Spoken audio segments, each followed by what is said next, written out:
do outro lado da tela, o nosso primeiro entrevistado no programa de hoje. Eu me refiro ao cientista social, professor na Universidade Federal de São Carlos, a UFSCar, e pesquisador no Conselho de Desenvolvimento Científico e Tecnológico, o CNPq, Pero Lerner.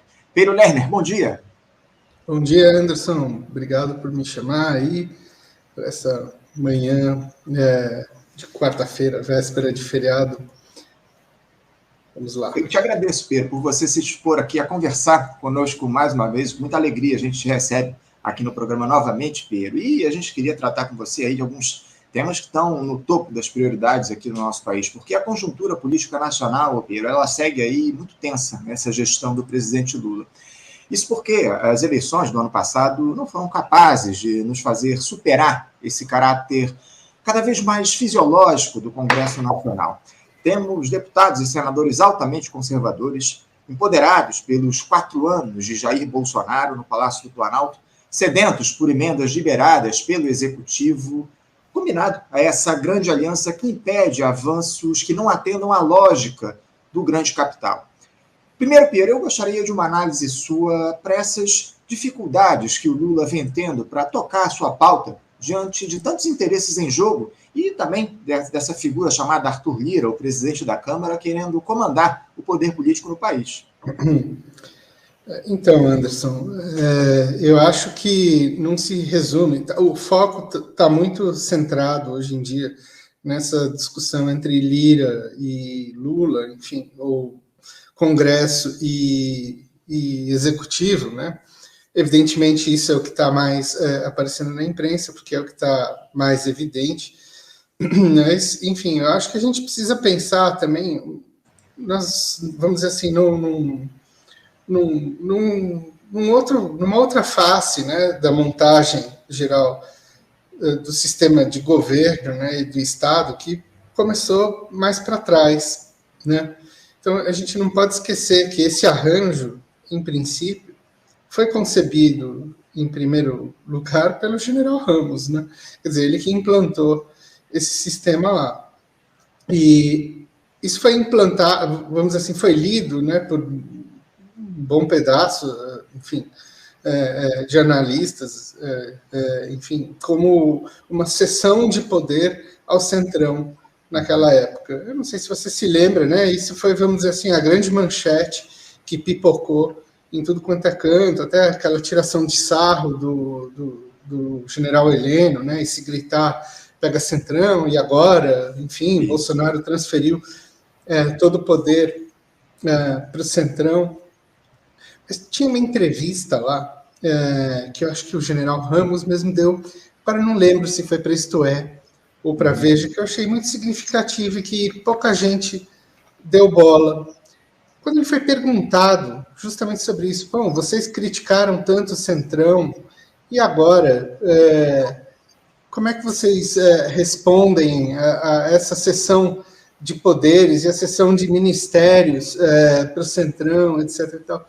Ele respondeu de uma maneira muito simples. Ele disse o seguinte: olha, a gente até pode ceder para o ministro, mas é o nosso pessoal que está lá.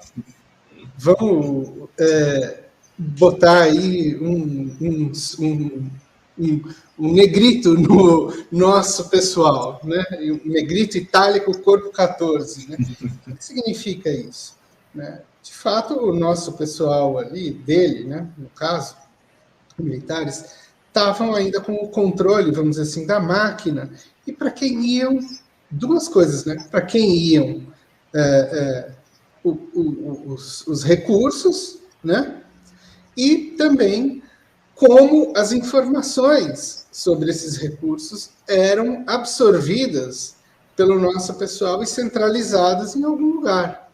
Ou seja, o que estava bastante claro ali é que, aparentemente, você tinha um jogo de cessão de poder para isso, chamado Centrão, mas você tinha, do outro lado de lá, vamos dizer assim, uma instância de freio e contrapeso,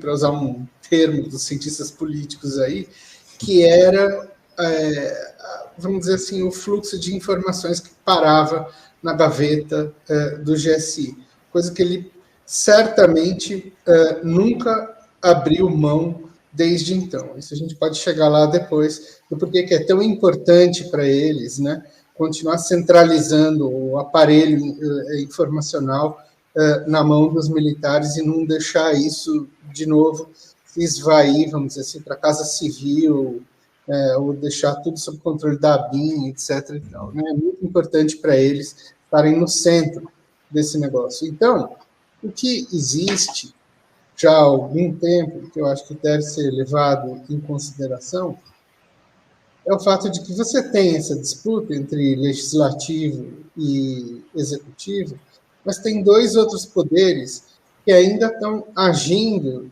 na sombra desse Estado. Quer dizer, não são os poderes que se apresentam, vamos dizer assim, para visitação pública, né, durante a luz do dia, né, que são a caneta do judiciário e os militares com seu sistema de informação, que abastece a caneta do judiciário, provavelmente, mas, enfim, são dois poderes que, dialeticamente, né, ficam operando como uma espécie de Estado-sombra que está rolando aí. Ou seja, veja bem, o Lira se sobressai, aí o que acontece? Lá vem o judiciário em operações para conter o sujeito. E é assim que as coisas estão sendo feitas.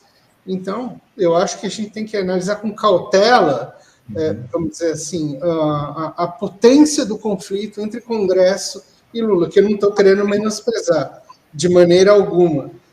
Mas eu acho que ela tem que ser conjugada diante de outras forças que também estão se colocando aí. Entendo. A gente vai, inclusive, Pedro, ao longo desse nosso papo, falar muito a respeito dessa questão do judiciário, também das Forças Armadas, evidentemente, os militares aqui são o tema principal da nossa entrevista, mas afora essa gestão aí, Pedro, que assumiu a intenção de superar o protofascismo, que ganhou força após esse sentimento antipolítico alimentado pelas operações anticorrupção, o que se percebe é um processo constante de despolitização do país, Pedro. As pautas estão cada vez mais pulverizadas, não se mobiliza mais o povo em torno do projeto de nação, enfim. Parece que só os militares aí é que estão preocupados com isso. Como cientista social, Pedro, você consegue identificar para a gente o que leva a uma situação como essa no Brasil? Por que tanta despolitização numa realidade em que só o povo brasileiro seria capaz de promover mudanças profundas na sociedade? Precisa ver se isso é só um fenômeno do Brasil também, né? Enfim, tem bastante gente boa que analisa, desde um bom tempo já, o que é esse processo de despolitização em termos mundiais, vamos dizer assim, como uma espécie também de efeito, né, de uma nova conjugação, né, entre, vamos dizer assim, uma forte predominância ideológica e concreta, né, do neoliberalismo como um sistema, vamos dizer assim, grosso modo falando, né, que transfere, né, as forças da economia do setor produtivo para o setor financeiro, né? E isso leva talvez a uma outra configuração do Estado, que entra como uma espécie de agente principal dos sistemas de controle, mas não mais como, vamos dizer assim, um Estado que opera na chave da política, dos direitos, da participação, e daquilo que a gente conhece, sei lá, como estado de bem-estar, enfim, como uma espécie de mecanismo de redistribuição, né, no interior do sistema capitalista, né, enfim, que foi absolutamente corroído em vários lugares do mundo, né? Isso não é uma prerrogativa exatamente do Brasil. O que não implica em dizer que no Brasil isso não assumiu certas formas peculiares. Assim, não dá para dizer que, embora tenha gente que, vamos dizer assim, analise a coisa nessa chave, que o que ocorreu aqui é exatamente a mesma coisa que ocorreu aí, entra aquele grande pacote, né? Com Trump nos Estados Unidos, com Orbán na Hungria, com Putin na Rússia, enfim, como se fosse tudo absolutamente parte de um mesmo processo. E o que eu acho talvez mais interessante seja pensar como localmente se produziram respostas mais ou menos diferentes a processos que efetivamente se colocam, né, em muitos lugares e de muitos jeitos diferentes, até porque as respostas locais elas tentam se equacionar diante de um xadrez internacional que está se colocando aí. Mas, enfim, tem muitas chaves pelas quais você pode ler o processo de apolitização. Uma delas, né, vamos dizer assim, é a transferência da ideia de governo para o plano do jurídico, né, enfim, da punição jurídica, enfim, e de um judiciário absolutamente descontrolado, né, no sentido de que é sua própria demanda e entendimento a respeito do que é a lei e o Estado que vão produzir a ação e o efeito dessas leis sobre a população, ou as populações, e mais especificamente, né, sobre aqueles que ele deseja ou não abençoar no seu, enfim, na sua leitura de realidade, isso de um lado, e de outro, evidentemente, isso no mundo inteiro, não é só uma prerrogativa aqui, do sistema militar, enfim, na sombra, adquirir uma centralidade, a partir disso que a gente entende de maneira genérica como a securitização, uma sociedade, vamos dizer assim, que opera em termos de quase como um estado de sítio, né, constante. Então, isso que você está chamando de apolitização entra nessa chave, e é curioso ver que, em termos ideológicos, isso, enfim, assumiu uma expressão, eu digo interessante do ponto de vista analítico, mas desastroso do ponto de vista prático, que foi a ascensão vamos dizer assim, do discurso antipolítico, né, como chave, vamos dizer assim, para produzir uma, não gosto muito desse termo, não uma corrosão, né, mas uma dialética no interior do próprio sistema político, uma antítese, né, que vai operando, né, internamente ao próprio sistema político, né. De certa forma, assume-se, né, a grosso modo, né, que esses atores da antipolítica, e aqui mais especificamente o Bolsonaro, são a grande chave de entendimento para essa série de problemas que se colocam, e não como se fosse o resultado de tudo isso, né? Eu prefiro entender que existe, vamos dizer assim, uma espécie de dialética entre os dois. Quer dizer, uma coisa não ocorreria sem a outra. Bolsonaro foi uma necessidade dessa forma geral, e essa forma geral foi realimentada pelo fenômeno Bolsonaro. Dito isso, eu acho o seguinte, e já tinha falado isso antes, Bolsonaro é um fenômeno, ou era um fenômeno, enfim, não dá para saber ainda, que eu acho que é transitório, tá? Mas essas estruturas, elas tendem a ser mais permanentes. E eu acho que está sendo mais ou menos fácil ver como o Bolsonaro está sendo queimado.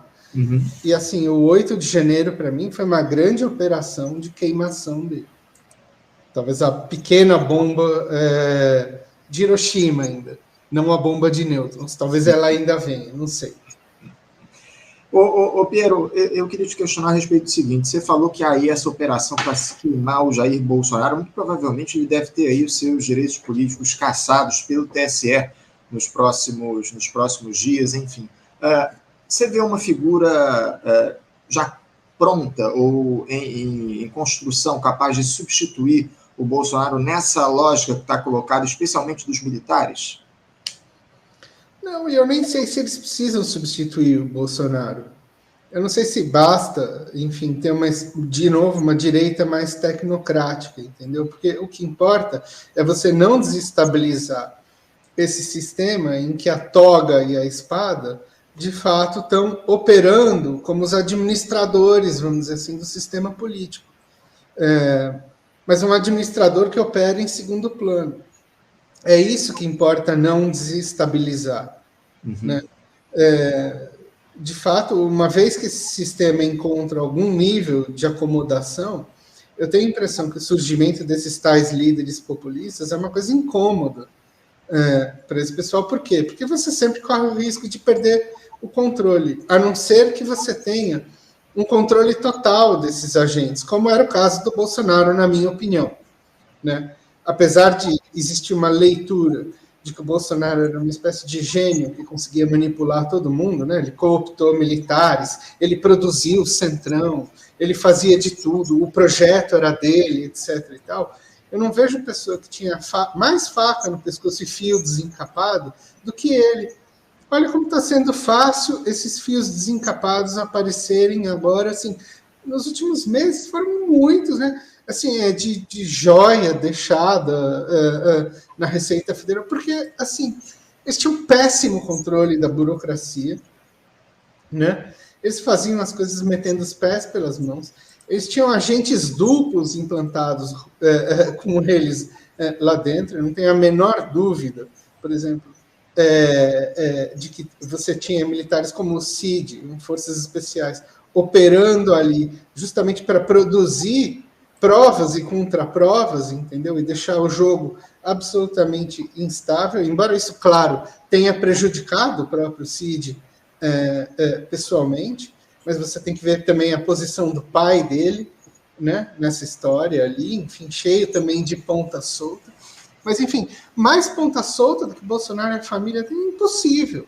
Uhum. Ou seja, é absolutamente conveniente você ter um personagem como esse operando no centro do sistema e com as características de espetacularização, né, que tornam, vamos dizer assim, produzem a impressão de que, de fato, ele tem alguma coisa ali que parece galvanizar todos os processos para o colo dele. Uhum. Agora, eu não acho que seja absolutamente necessário você achar um substituto, né? Porque, veja, você mesmo falou, o governo Lula é o Lula, enfim, a gente está falando do Lula, né? Não é qualquer um, né? Parece estar cheio de engessamentos nesse momento. Quer dizer, se o Lula, que chega, né, com essa margem pequena, não consegue dar, né, vamos dizer assim, o bypass nisso, eu, enfim, fico me perguntando por que você precisaria de um outro, vamos dizer assim, grande, vamos dizer assim, líder, né? Vamos falar, não sei que palavra usar aqui, da direita para fazer exatamente o processo que, de certa maneira, contenta esse pessoal. Entendo. Agora, o Piero, a gente falou a respeito da questão do judiciário, o Supremo Tribunal Federal, o Tribunal Superior Eleitoral, enfim, o judiciário brasileiro assumiu aí uma posição de destaque diante desse descrédito que a política enfrenta com o fenômeno do bolsonarismo. A minha pergunta é a seguinte, Piero, até que ponto esse protagonismo do judiciário que nós temos observado aí nos últimos tempos garante a democracia no nosso país? Os ministros do STF, aí, por exemplo, têm envergadura para serem considerados os guardiões da República, como muita gente costuma dizer e quer vender também? Bom, depende pelo que você está entendendo de democracia, né? Porque, aparentemente, o que a democracia se torna, nesse conjunto de muitas coisas que está se colocando, ela se resume, vamos dizer, à ideia de que você tem uma espécie de mercado eleitoral, né, no qual você vai eleger alguém que seja entendido como um administrador da política. Você percebe como a infiltração completa da lógica mercadológica, enfim, em todos os poros, né, do Estado. Ou seja, o esvaziamento completo da noção de política e democracia, tal como, sei lá eu, a gente entende desde os fundamentos lá da Grécia, Roma, enfim, sei lá eu, né, ou de, pelo menos de como isso foi consolidado aí no Estado moderno. Então, é uma democracia administrativa, vamos colocar assim, regida sob o parâmetro da noção de que você tem uma escolha mercadológica que se dá, né, através de indivíduos que são escolhidos ou filtrados pelo poder judiciário e pela máquina informacional, dizendo que quem pode e quem não pode estar na prateleira do supermercado eleitoral para que os eleitores e eleitoras vão lá e escolham, né, enfim, quem vai administrar as suas vidas. Agora, a questão é como esse protagonismo, né, aí na filigrana falando, né, especialmente do judiciário, né, tem assumido isso, né? Você teve esse grande impacto, vamos dizer assim, que foi a política do choque e pavor inicial dado pela Lava Jato, né? E, evidentemente, para mim, pelo menos, não sei se é tão evidente assim, enfim, estou usando isso aqui, mas que para mim isso aparece de maneira muito clara, né? O que está ocorrendo agora é uma transferência daquelas atribuições, agora não, já há algum tempo, uma transferência das atribuições iniciais que eram da Lava Jato para o topo.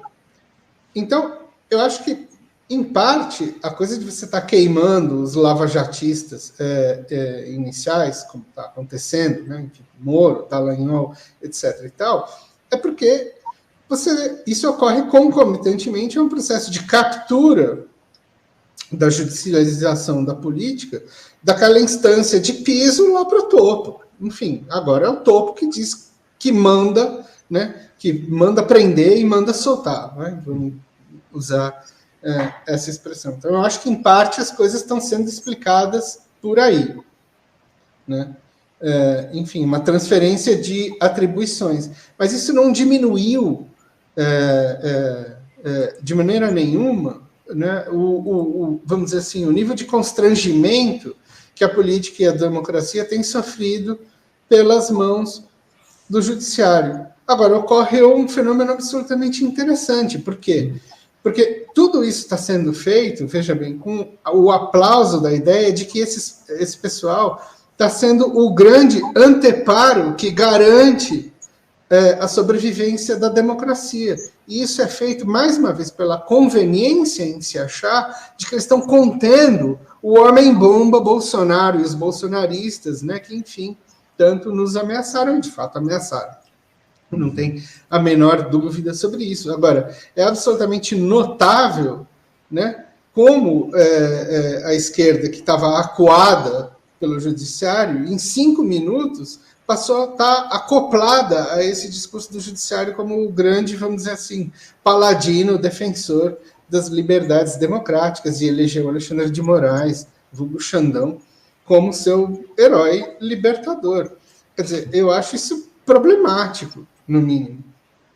Não tenho dúvida. E uma figura altamente questionável como essa, que é o Alexandre de Moraes, né, Alpeiro? Essa é a grande questão. A gente sabe bem o que é que o Alexandre de Moraes representa, ou representou aqui no nosso país. Teve aliado aquele processo que derrubou a presidente Dilma Rousseff, foi ministro do Michel Temer, enfim. Agora, Alpeiro, eu queria passar aí logo para esse tema dos militares, porque o governo Lula ele segue aí insistindo nas Forças Armadas. Vejam, após tudo aquilo que vimos no 8 de janeiro e as suas repercussões.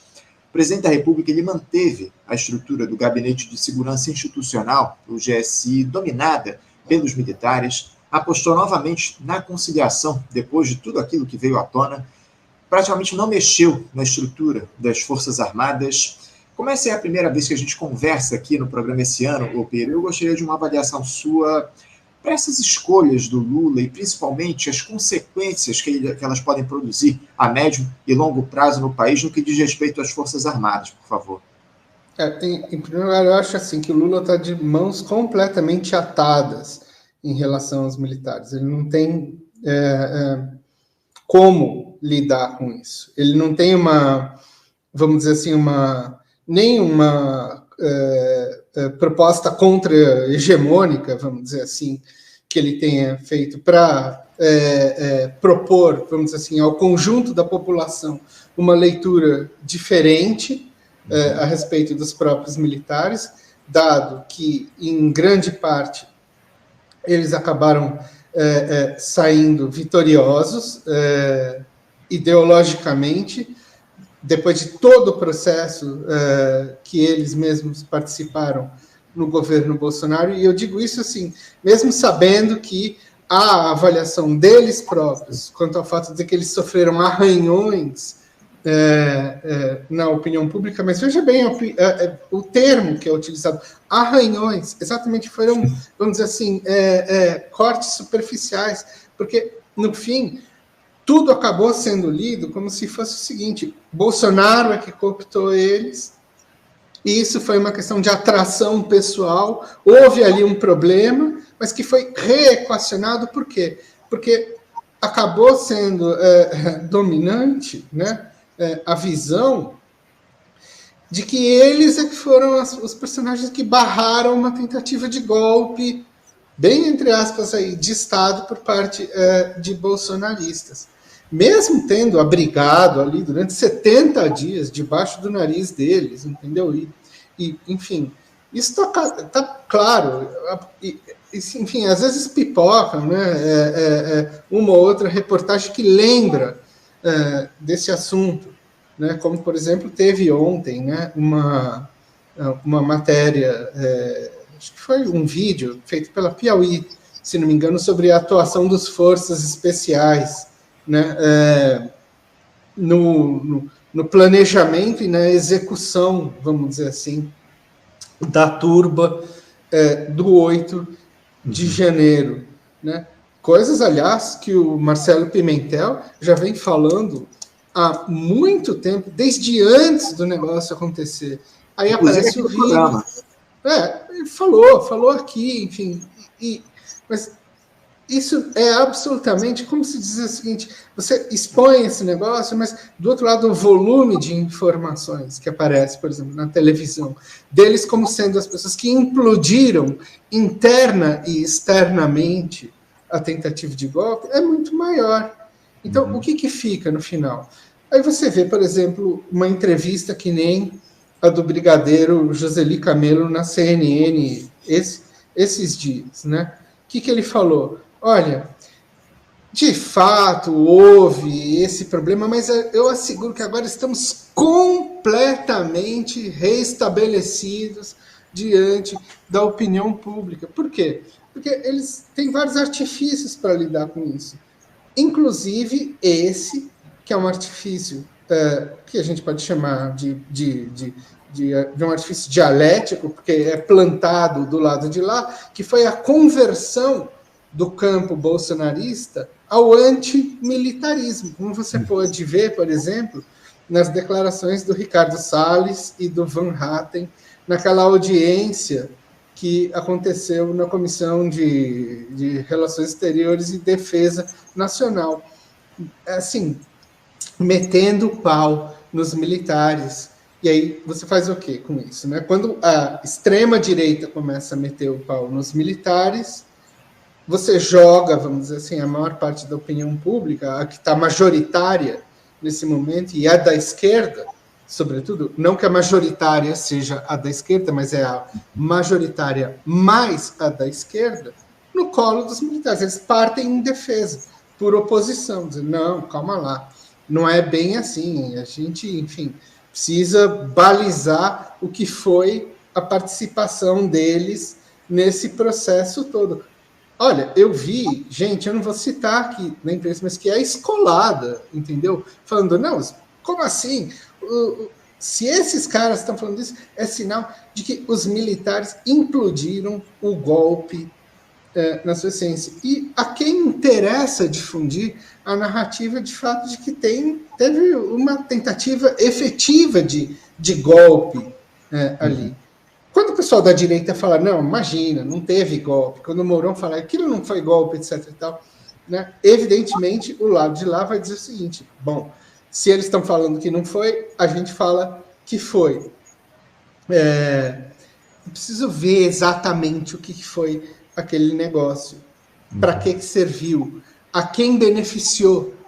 É muito complicado você vê isso, mas na armação geral, eu vejo que um dos lados mais beneficiados, isso sem querer, o brigadeiro Joseli deixou escapar. A frase dele foi lapidar. Ele disse, olha, alguma coisa assim, parece que os grandes beneficiários do 8 de janeiro fomos nós. Por quê? Porque a gente conseguiu consolidar todos os poderes democráticos contra o golpismo dessa turma. Precisa pensar no que foi isso, né? Eu acho que a gente não pode descartar a possibilidade de que eles, vamos dizer assim, eu não posso dizer que eles coordenaram aquilo, mas eu acho que eles, de certa maneira, deram combustível para aquela coisa acontecer, coisa que já estava roteirizada antes, que já tinha a forma do Capitólio ali, entendeu? Dada no imprint do negócio. Foi fácil. Você fomenta aquele treco e na hora H você solta aquele treco para ele ocorrer. Piero, eu assisti essa entrevista do general Cameli aqui lá na CNN, como você muito bem trouxe aqui para a gente, um horror do início ao fim, enfim, Joseli Camelo, né, o nome do general que preside aí o Superior Tribunal Militar, uma tragédia, essa entrevista. Eu tinha até separado aqui um trecho para a gente analisar no nosso programa, mas você já falou bem a respeito daquilo e dessa construção de narrativa que existe em relação a todo esse 8 de janeiro no nosso país. Mas eu queria tratar também de uma outra questão envolvendo os militares e que foi muito pouco abordada na grande imprensa, o Piero, que foi essa visita aí no final do mês de maio da comandante do Comando Sul dos Estados Unidos, a general Laura Richardson. Ela teve encontros com os comandantes da Marinha, o almirante Marcos Olsen, do Exército, o general Tomás Paiva, e do Aeronáutico, o brigadeiro Marcelo Damasceno. Houve reunião também com o chefe do Estado-Maior do Conjunto das Forças Armadas, o almirante Renato Rodrigues de Aguiar Freire, e com o ministro da Defesa, José Múcio. Na ocasião, nessa reunião com o ministro, ela teve ao lado da embaixadora Elizabeth Begley, que disse que esse encontro se deu para, abre aspas, fortalecer a já próxima e duradoura cooperação na área de defesa com o Brasil, fecha aspas, uma prioridade para os Estados Unidos, segundo ela. A agenda da comandante militar dos Estados Unidos teve pouquíssima repercussão e eu queria que você nos dissesse como é que você interpretou, Piero, essa presença da oficial do Comando Sul dos Estados Unidos aqui no Brasil, se reunindo com o ministro da Defesa e com os 3 comandantes das Forças Armadas. Foi uma agenda que certamente passou pela anuência do presidente Lula, não, Piero? Sim, claro, mas isso tem que ser visto como uma linha de continuidade de alguma coisa que começou bem lá atrás, né? Essa forte cooperação ganha muito gás, né? E eu acho que é realimentada desde do Lula 1, quando você começa, enfim, a formar a coisa da MINUSTAH, lá, a ação no Haiti, né? No âmbito que foi uma solicitação da administração Bush, eu, assim, não vou ter tempo para ficar desenvolvendo muito isso aqui, mas, evidentemente, né, isso era uma coisa que eu acho que envolvia 2 elementos primordiais, né? Porque, veja, é a atuação militar no Caribe, que é a principal zona de preocupação dos Estados Unidos, né? Vai da Colômbia para cima, sempre foi, né? Tinha um problema que era Cuba ali do lado, né? Enfim, o Haiti está espremido entre Cuba, né? Enfim, e toda aquela situação onde os Estados Unidos sempre agiu ali, ele terceirizou para o Brasil, que tinha vários projetos, né? Veja, das construtoras brasileiras rolando em Cuba e na Venezuela, engatilhados ali, e você cria ali uma zona de intersecção, né? Para um forte intercâmbio.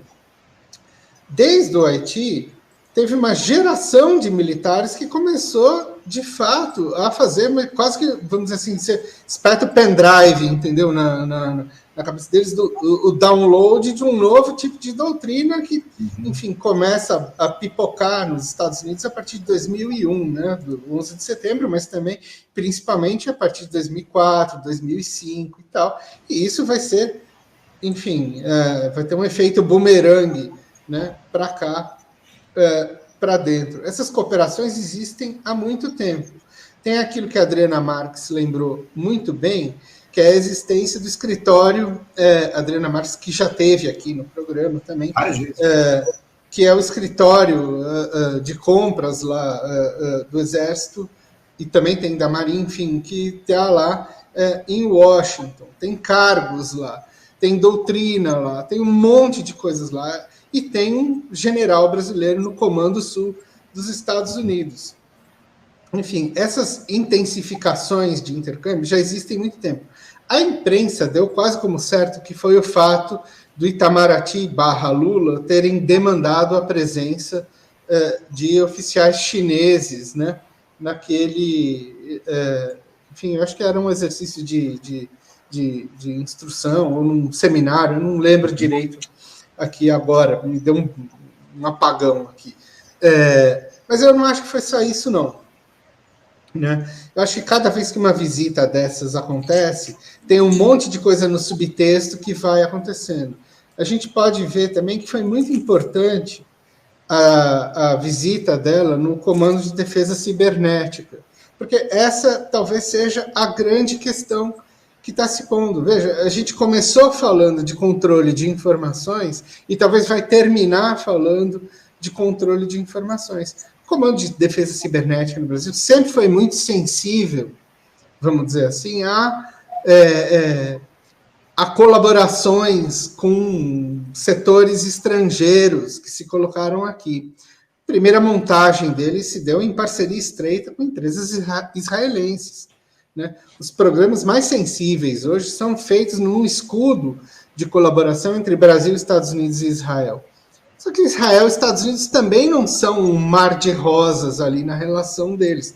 Tem muita queimação entre CIA e Mossad e tal. Eu não sei se isso não teve a ver com uma espécie de pente fino ou de ajuste nessa área daí também.